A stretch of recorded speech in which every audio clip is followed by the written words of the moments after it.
Welcome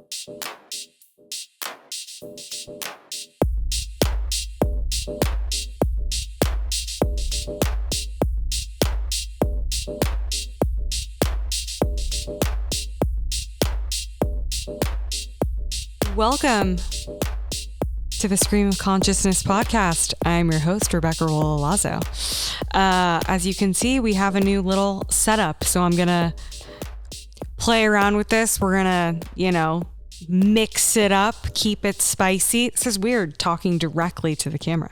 But yeah, so I hope that you guys watch on YouTube because we're going to make some changes on here. I know I've been on a little bit of a hiatus, kind of releasing episodes here and there sporadically. So we are going to ramp it up back to the good old days. We're going to do more video. There's going to be a lot more coming, potentially a rebrand. So stay tuned. Ooh. The name is That's the name? No, I'm saying we're not rebranding. We're not rebranding the name. The name is staying. We're not renaming. We're not renaming. That's it.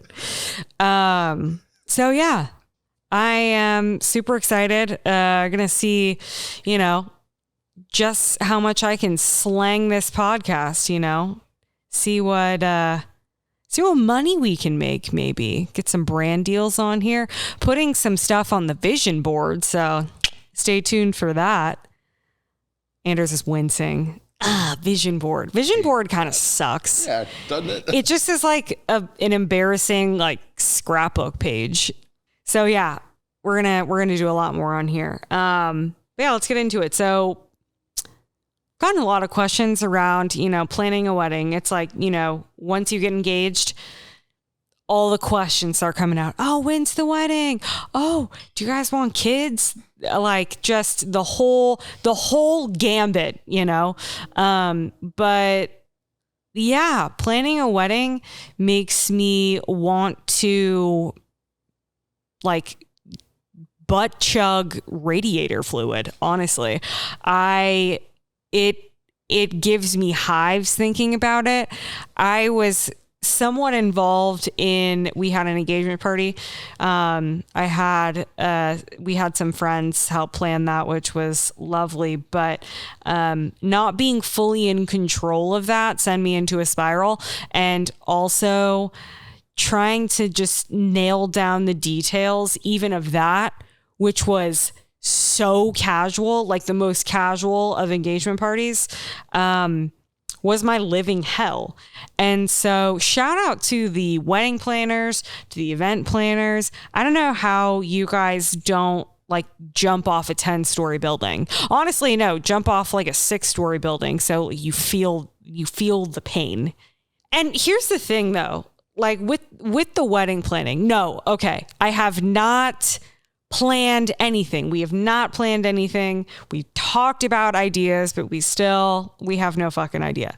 And also there's no rush. Also, what I think is interesting is people are like, oh, so, when are you going to get married? And we're like, oh, at this point, probably fall 2025. They're like, oh, so you want a long engagement? I'm like, no, I just don't want to get married in 6 months from now. Normalize being engaged for 2 or 3 years. Who cares? I don't know. But the more and more I think about it, if we were to go, let's say we got married, we went to the courthouse and did that, and then we had the reception, an actual party, and we did it later. Let me tell you what, I would skirt around trying to plan that party. If you and I are married, to then be planning the wedding part of it, no. The reception part, no. Catch me not doing that. And also, the society norm tells us that I would be the one planning the wedding. You really wouldn't have to do a lot. Right. So the lift is on, the lion's share of the work really falls on me. And totally. I just truly, I can't be bothered with that right now. Like, my job is stressful enough as it is. I come home, I want to play some fucking Animal Crossing and just like go into a deep dark hole and do that. Like, to come home and then do more work for like one day. And you're blowing how much money? It's a lot. It's a lot to think about. It's a lot to digest. I've enjoyed all the weddings I've gone to. It's been great. Sounds like a great time for us to be able to set up and organize with our friends. Do I actually want to be doing it? Sure don't. So TBD there. Yeah. It's not, we don't want a long engagement. I want time to plan my wedding. Correct. I don't want the pressure to be on. Exactly. And once you set a date, then you're fucked. Exactly. Right. Like, once you set the date, you're fucked. Right. And we're giving people like a rough estimate. Fall of 25. I'm like, could be 26. We could all be on the moon in 2 years. I don't fucking know. Like, right. I Not have setting a date now. No. So, do I like to plan things and organize? Yes. But a full scale like wedding seems a bit much. Seems above my pay grade, if you ask me. You want to know another thing above my pay grade? When we watched A Trip to Infinity. Okay, so on Netflix, I don't know if you guys have seen. So A Trip to Infinity is it's a documentary of theorists, mathematicians, scientists, titles that I don't even know what these jobs are or where you even go to school to go do that. Which already right there, I'm like, your job title, never heard of it in my life. Already know that this is like way above my pay grade. So we were, one night, just, scrolling through the Netflix as couples do mindlessly. And what do you want to watch? I don't know. What do you want to watch? And so Anders had on his list for a long time A Trip to Infinity. Well, I was like, you know what? I think tonight's the night. Like, I wanted to learn, but I didn't want to watch another murder documentary. I didn't want to watch New Girl because we watched that just on repeat all the time. All the fucking time. Love New Girl, but just needed a break. So I was like, okay, why don't we learn? Why don't we learn on the weekend? So we turned this on. And when I tell you, within the first 5 seconds, I immediately was like, this was a mistake. And a mistake meaning that I'm not going to understand 98% of what they're talking about. 2% of that is just the English language. Right. Like, just comprehending that they're speaking like, I know what the word English. Infinity means. Correct. And so we're watching, and part of it, there was some, I guess, religious aspects to it, but really it was about the number infinity. But then it spun into like galaxies and, just out there and the origins of creation and all that fucking shit. And I was just like, honestly, I was really mind blown that this is something that people just do on a daily basis. Right. What are, I don't like. Well, how do you figure that out? It's hard for me to even get the words out because I don't even actually know what I'm explaining. But like, for example, they're just talking about math and in infinity, just the number infinity. Right. That's really how it kicked off. And I understand the basic concept, of course, but when you really think about it, just the number itself is kind of horrifying. Yeah. And it's scary in the fact that there is no end. Right. And there's nothing, like, so many, everything that we do on a daily basis is like finite. Everything tangible in our own universe, like in our worlds, what we can comprehend is finite. Infinity is incomprehensible. But also what I don't understand about that is we made it up, right? Like, it's something that we created. Yeah. It's our way to quantify something that's unquantifiable.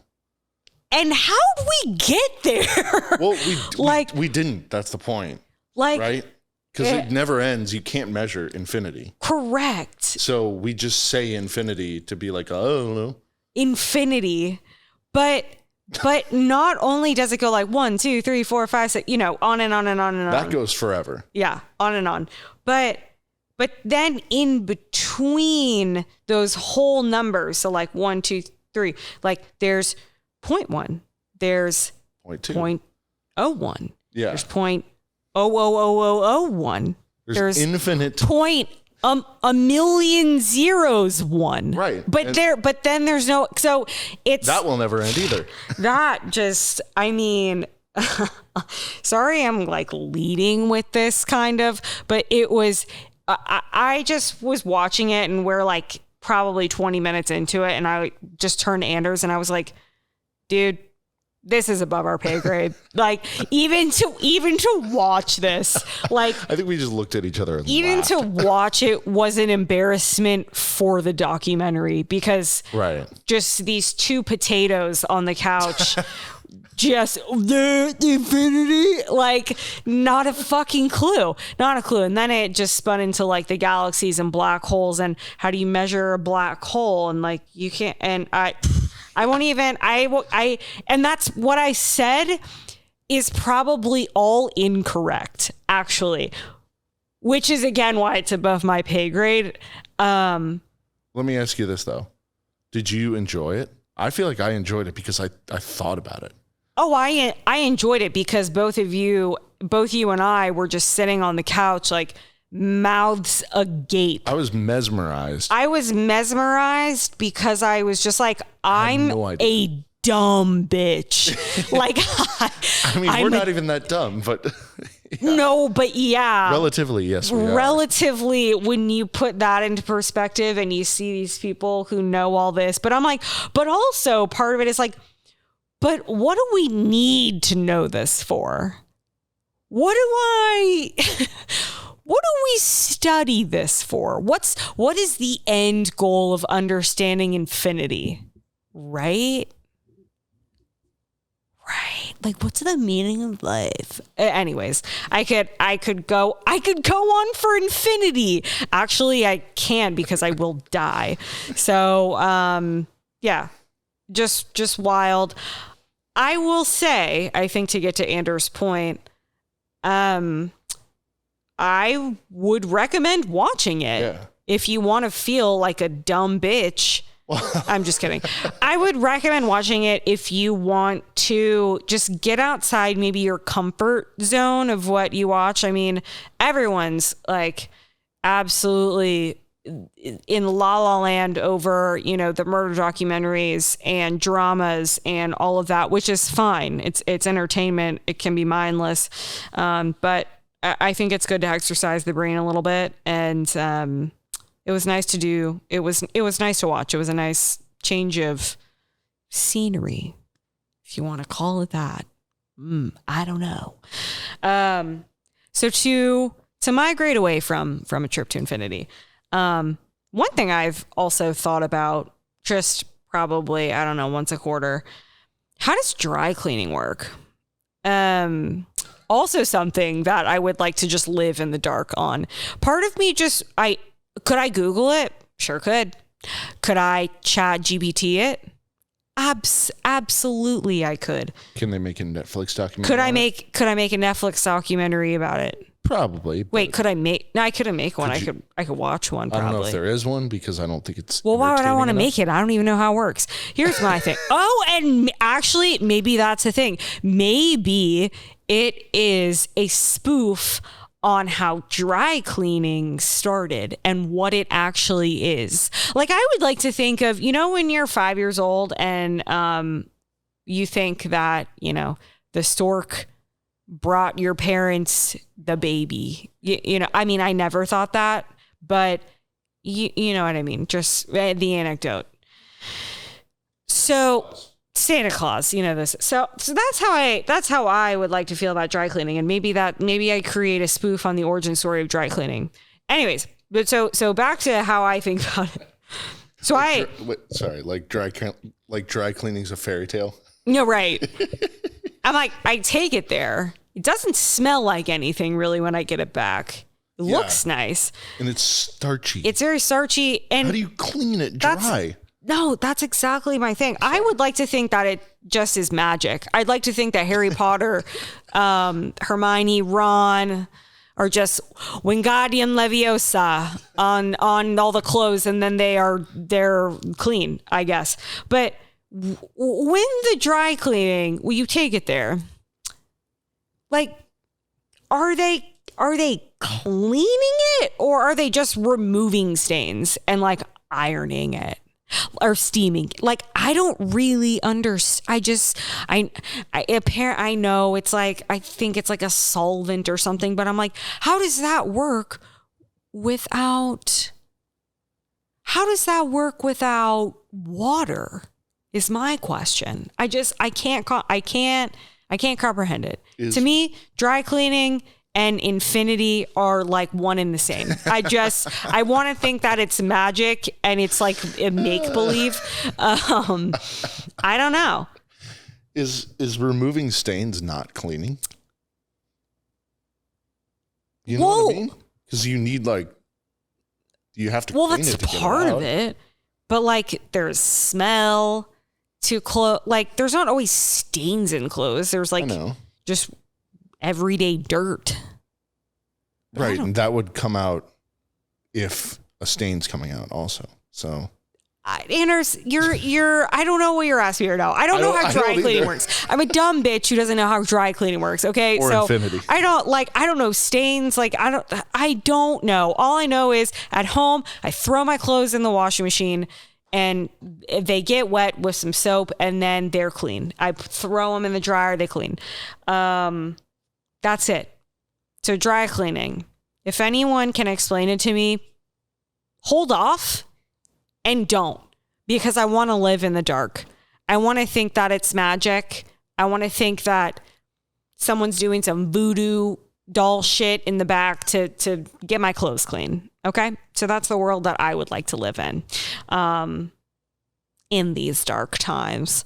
So, okay, we're going to move away from dry cleaning because there's been too many minutes on that topic.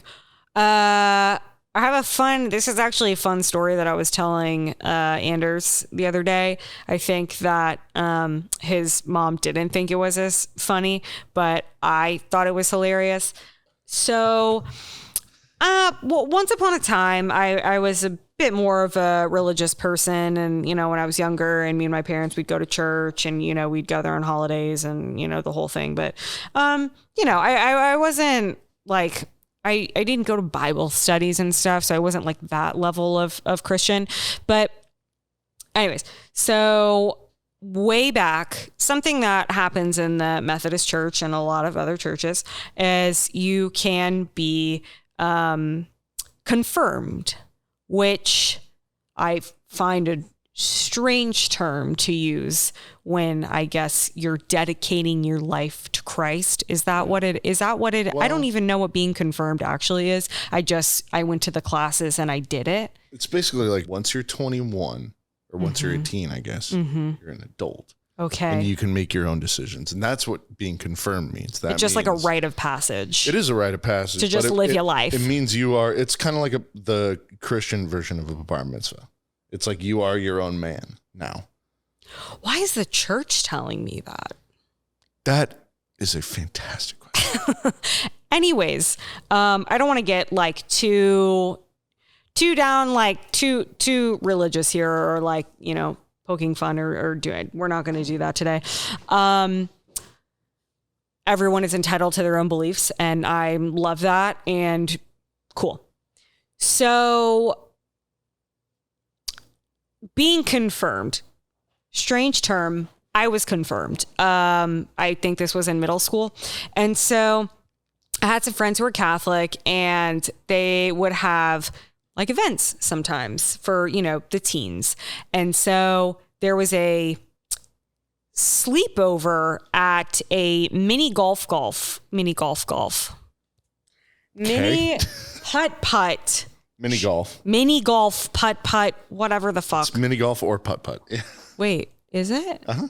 There's a difference? No, there's no difference, but it's one name or the other. It's okay. Not mini golf putt-putt. Okay, so God damn it. So it was like a sleepover at this mini golf place, and it was like an all-nighter for, these Catholic teens, and they could bring a guest. So I came with my friend as a guest. Now, in order to go do this overnight thing with boys and girls, it required us to go to mass before. So I go to mass, and in my brain, like all church, it's all one and the same. Like, we're talking about God, Jesus Christ, our Lord and Savior. And so, yeah, I get, like, I don't know. So, I mean, yeah, that's what it is. So, we went to mass, and I was really hungry, and they were going to feed us at mini golf. However, it was going to be at least 2 hours before we did all that. I got my pizza. And I've got some like blood sugar issues. I'm like the opposite of diabetic. Like my blood sugar plummets. So I'm like hypoglycemic. Okay. So I'm like fiending for some food. I'm getting the sweats in the pews. I'm starting to black out a little bit. My vision's getting blurry, and communion is about to take place. And so I'd already been confirmed in the Methodist Church. So what do? The dumb bitch, 7th grader that I am, I figured, well, I get a little cracker and a little sip of juice, some Christ's blood, and that will probably help with my blood sugar situation right now. I get in line, and I walk up to the priest. He's the one who does the communion, yeah? Okay. See, I don't know a lot. And so I go up, I walk up there, and sure enough, take communion, because I was hungry and I had low blood sugar. I took communion at a Catholic church where I was already confirmed Methodist because I was hungry. And I think that's fucking hilarious. If you don't find that funny, I'm sorry, but like you should have tuned out a long time ago. So I don't really know what that means, but I did tell my mom, and she was like, "Are you out of your mind?" And I was like, "I feel like it's not that big a deal. Like I don't really know. Like, is something gonna happen to me? Am I gonna burst into flames? Like church, it's like it's all the same, right? Yeah, they do communion at the Methodist Church, so I just figured I was transitioning over to the Catholic Church just for quick night in and out, just for a snack. Just got a quick snack to boost the blood sugar, and then I was good to go. I was ready for the makeouts that were going to take place at the mini golf course. Here's first of all, I don't think it's very Christian-like to send a bunch of middle schoolers away on an overnight trip. That's what I was to a say. Mini golf course. With hormones just raging. I'm like, what do you guys think is going to happen? What do you think is going to happen? Like, We're just going to sing around a campfire and sing, hallelujah. I went to church. I went to Catholic church. I took communion because I was hungry. So I don't know what's going to happen to me in my next life, but here I put all my cards out on the table. That was who I was, but I would like to think of it as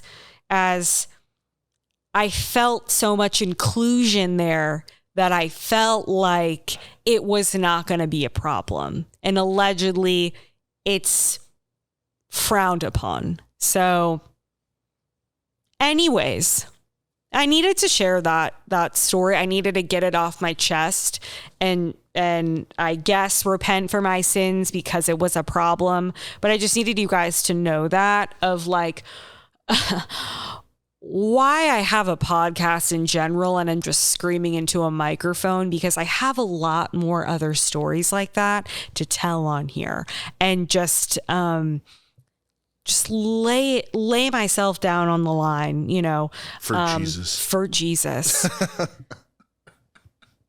Moving on. Yeah, please. People eating competitively. How about that?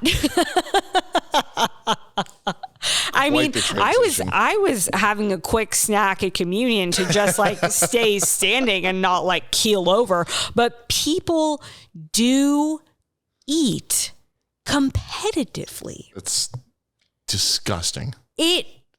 Now that is what needs to be, they need to be punished, I think, for that. But I think really, but I think truly, and I think actually like that is something that I want to talk more about and lean into and figure out as a society, like, how'd we get here? Like, there's people, like we had, people way back in the day, like people invented electricity. People did math and figured out that infinity is something that we can't even understand. And what do we do in America?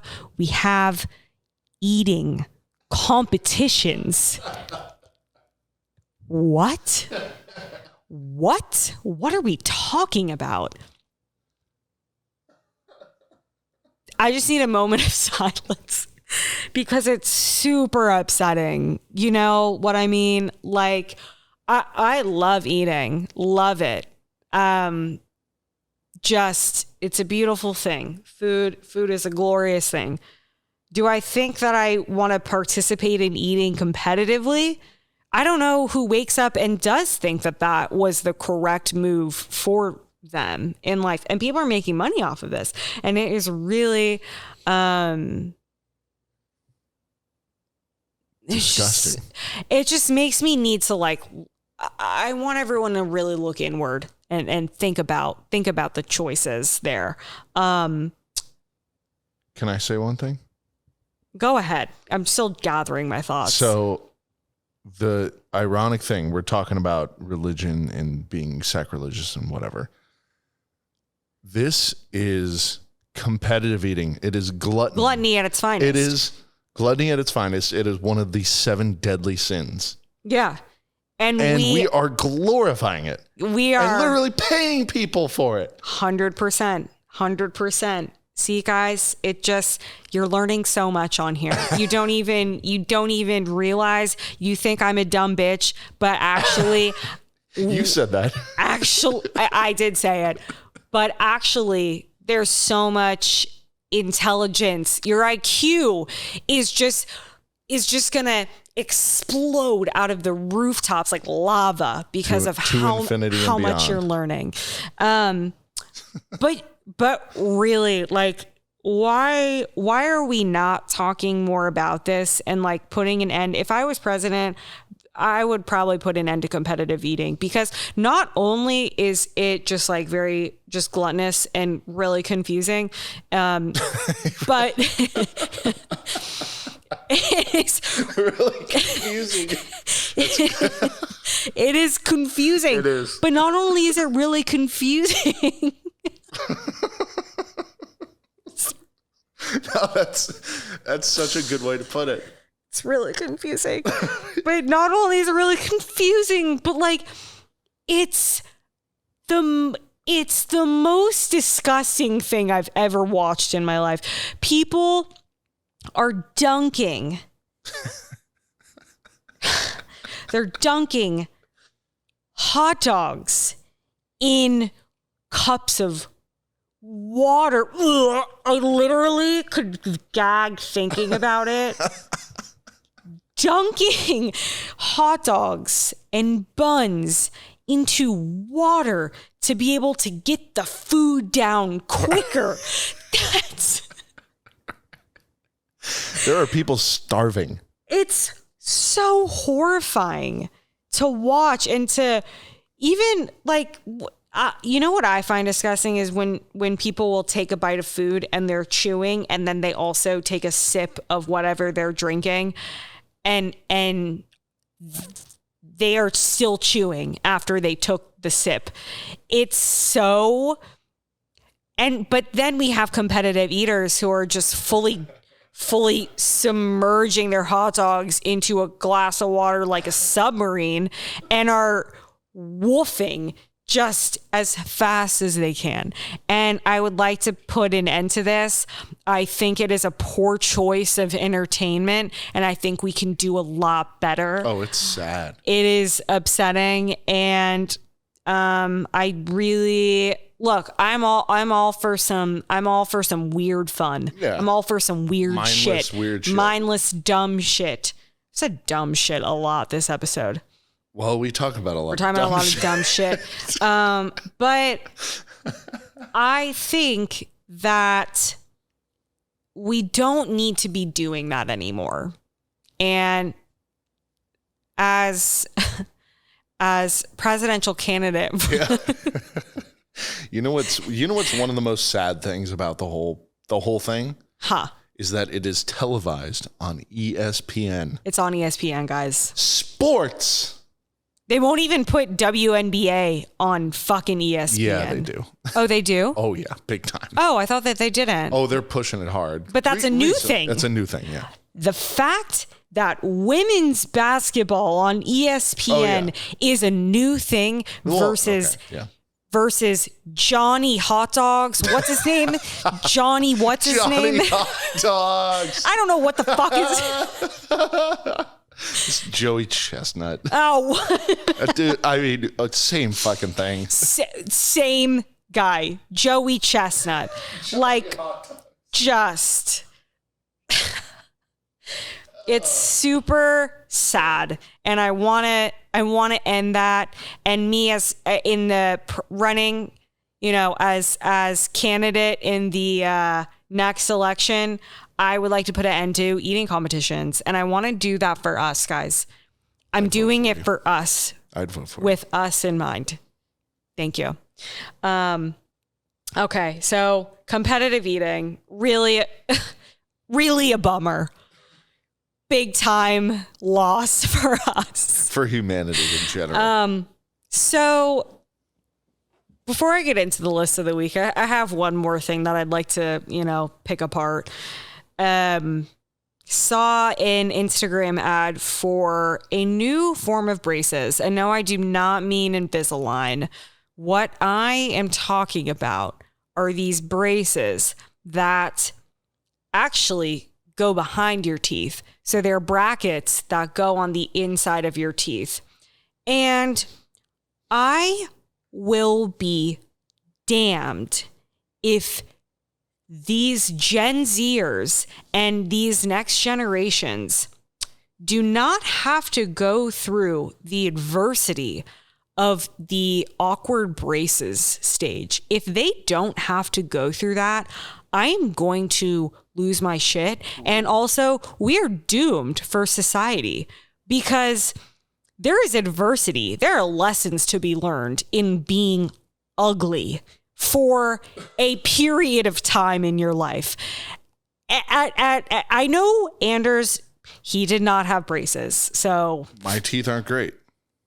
I think you have good teeth. My top teeth are, my bottom are crowded as shit. Well, no one even cares about the bottom teeth, really.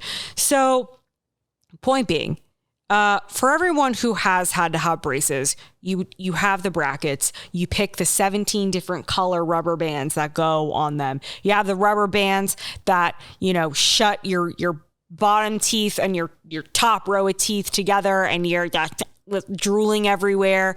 And, there's corn just getting stuck all up in there. And you know what? Everyone, I think, deserves to have to go through that stage, because that made me the woman who I am today.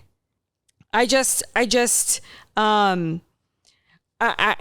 a real bummer if these kids don't have to go through that stage, because not global warming, not regression into the Victorian days, but the lack of traditional braces is going to fail us in society. That's the thing. If these kids who walk around who are 15 years old are already looking like they're 25, and the least that they could do is have to wear some braces, at least let's humble them a little bit. Braces humbled me.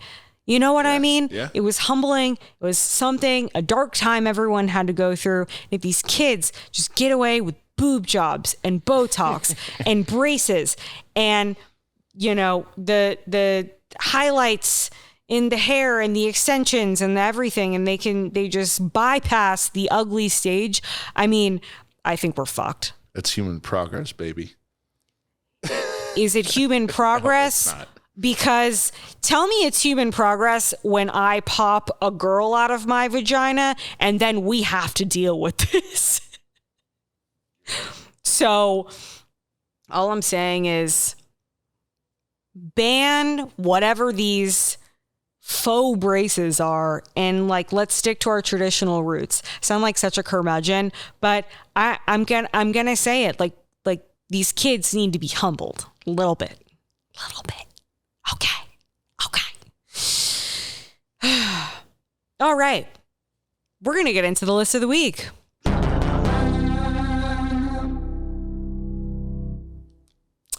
So, the list of the week this week is going to be a more digestible one. We're going to talk about 5 records that currently I have on repeat right now. What I want to mention too is I as I've been listening to music over the last probably year and a half. So I'm 31. When I hit my 30s, I found a disinterest in exploring new artists. And I don't mean artists that I've never listened to before or who I've never really dug deep into, but artists new age artists. So I'm honestly not even sure I could name one off the top of my head, Lil Xan or Madison Beer. I've found that, I'm not really super interested in exploring the new age artists. And I felt when I had this realization, I was like, oh God, I'm aging myself. And maybe I am, but I'm not necessarily proud of that, but I would just, there's a lot of music that these established artists this music that exists that I would just like to learn more about first, maybe. Is this going to hold me back from keeping up with the times? Perhaps. But I don't have a TikTok either. I'm probably going to get on there, so we'll see. But anyways, records that I've got on repeat right now. So we're going to start with Doolittle by the Pixies. And I think that pretty much everyone knows the song Where's My Mind. If you've seen Fight Club, if you know anything about the 90s and sort of indie stuff, you are aware of this song, and it's an iconic song and it's great. But that's on Surfer Rosa, and I prefer Doolittle. I think it's more rockin'. I think it's a better album. I think it's a better album overall, and good choice. Yeah, I'm really enjoying it. They have such a unique, distinct sound. And I mean, you could say that with a lot of artists for sure, but really, I think that they are a band that knows who they are, and they're very authentic with their sound. So some highlights from that record: Monkey Gone to Heaven, it's a banger. Honestly, really has a lot of, I feel like there is a lot of inspiration maybe pulled from Smashing Pumpkins, or the other way around, or vice versa. I think the Pixies came out before then. I don't know about this record though. It was probably around the same like timeline, but I bet you that they have some inspiration from Billy Corgan. Regardless, Monkey Gone to Heaven and Mr. Greaves are two of my favorites on there. So if you haven't listened to this record, it's a great record. Okay. Number 2, Doomed by Jessie Jo Stark, the lovely lady behind me. Now, mark my words, she is going to blow up. She is going to blow up. It's going to happen. If you guys don't know who she is, I've talked about her before. She is my guiding light, my Lord and Savior, Jessie Jo Stark. She is the daughter of Richard and Lori Lynn Stark. They started the clothing line Chrome Hearts, founded in LA.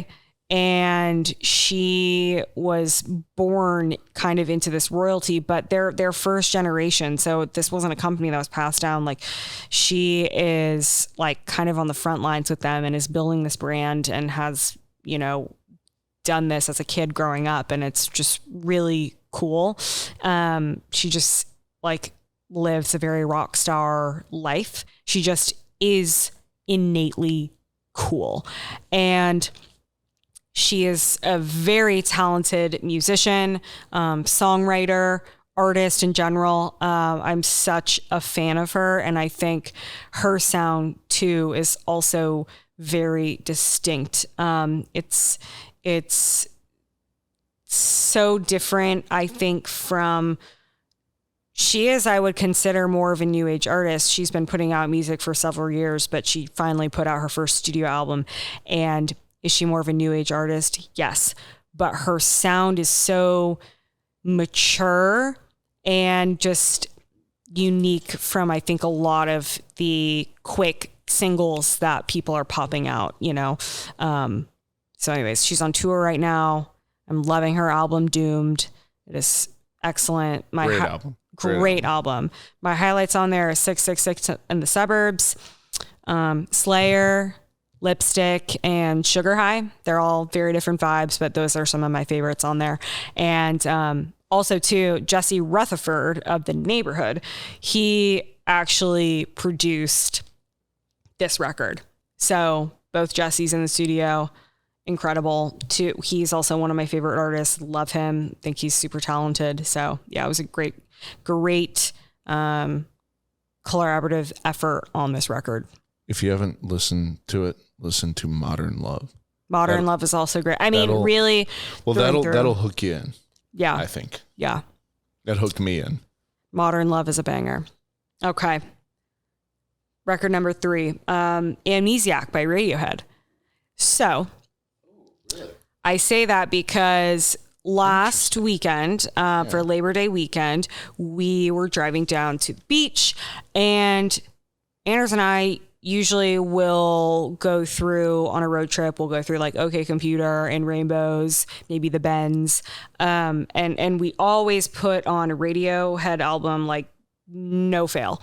And so he was like, I don't want to listen to either of those. Like, let's listen to Amnesiac. And I was like, okay. And I realized like, wow, you know, I haven't really listened to much of that album or given it much of a thought, truly. And so we were listening to it and I love it. I mean, Tom York is a scary genius. It's so weird. It's so good. It's so his brain, I don't know what's happening up there, but he's like a savant. I would say so. But the highlights on that record for me are You and Whose Army and Pyramid Song. Yes. Yeah. I know that is... Those are two of my favorites. Two of his favorites. So anyways, if you're not a Radiohead fan, B1. Well, I will say, I actually don't think Radiohead is for everyone. No, definitely not. I don't think it is. But I love him. I think he's so fantastically talented. I'm a big fan of Tom York and just Radiohead as a group. Okay. Number 4, Utopia by Travis Scott. Obviously that was going to be in the mix. I am notoriously a huge Travis Scott fan. I stayed up and waited for his record drop, and this has been a long time coming since Astroworld that dropped in 2018. Do I think it is up to par with Astroworld? Yes. Do I think I prefer Astroworld? I do. However, I think that the production on this is incredible. That's what he's so good at. I mean, you can tell from his first albums, from, Days Before Rodeo, how much his sound has progressed and really rounded out. And he always has, I always get excited for who he has featured on his album. So he had, what's his name? Bon Iver, Justin Vernon. He had Justin Vernon on there. He had James Blake.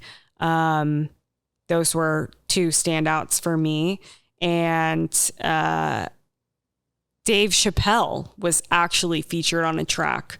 So anyways, Kanye was, in the background doing some production and writing as well. But yeah, so anyways, my highlights on there are I Know and Till Further Notice. That is one of the James Blake songs, and it is like so good. He never fails. I think those two together are a dynamic duo. I think they always put together such a great track. And I Know, so the first song I mentioned is really is that OG Travis Scott sound, like on Rodeo, Days Before Rodeo, just his younger self. I think it's really that, OG Travis Scott. That is kind of the feeling that I get from that song. So I recommend listening to it. It's a long record, by the way. So, there were some skips for me, but with a record that long, there usually are. And then lastly, Austin by Post Malone. Now, I just started listening to this one like 2 days ago, and do I love every single track on there? No, but I do really, really connect with the first song, Don't Understand. And I can tell that he pulls a lot of inspiration from Kurt Cobain on that for sure. I think that's a great, just stripped down, gritty, dark track. And I would like to see him do more of that, because I think he actually does really well in that space. And I don't think a lot of other artists are playing in that arena necessarily right now. So I would like to see him do more of that. But yeah, I think his first record, Stoney, I've always really respected Post Malone and enjoyed his music. Stoney for me is still my favorite of his records, and I still think his best, hands down. But I am enjoying Austin, and I would like to continue to do a deeper dive into it. But over the last 2 days, I've kind of been poking around and listening to some tracks on there. So that is my 5 records on repeat over the last couple weeks.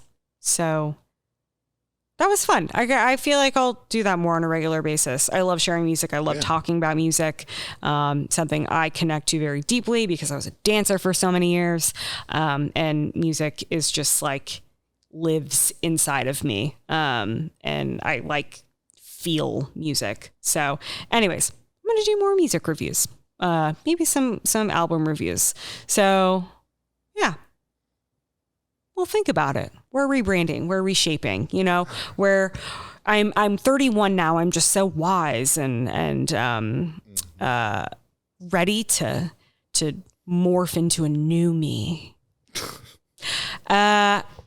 Well, that's all we got. I think we ripped and roared on here for a while today. So, was not a short, quick little episode, but it's been a while. I've been inconsistent. So you guys deserve this content. So please watch on YouTube. We're going to do more of this. We're going to do more video. I'm thinking about doing some vlogging. We'll see. We're going to fuck around a little bit. So like, rate, review, share with all your friends, share with your cats, your dogs, your fish, your bunnies, the voices in your head. And see you next week, you hookers.